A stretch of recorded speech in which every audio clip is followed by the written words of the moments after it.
കർത്താവേ കനിയണമേ, മിശിഹായേ കനിയണമേ.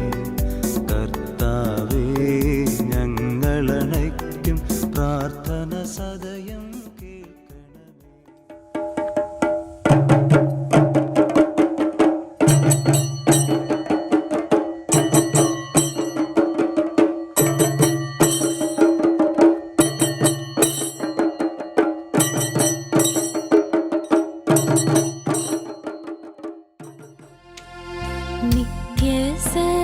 നിത്യസഹായനാഥേ,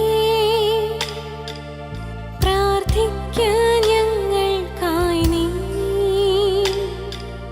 നിൻ മക്കൾ ഞങ്ങൾക്കായി നീ. പ്രാർത്ഥിക്ക സ്നേഹനാഥ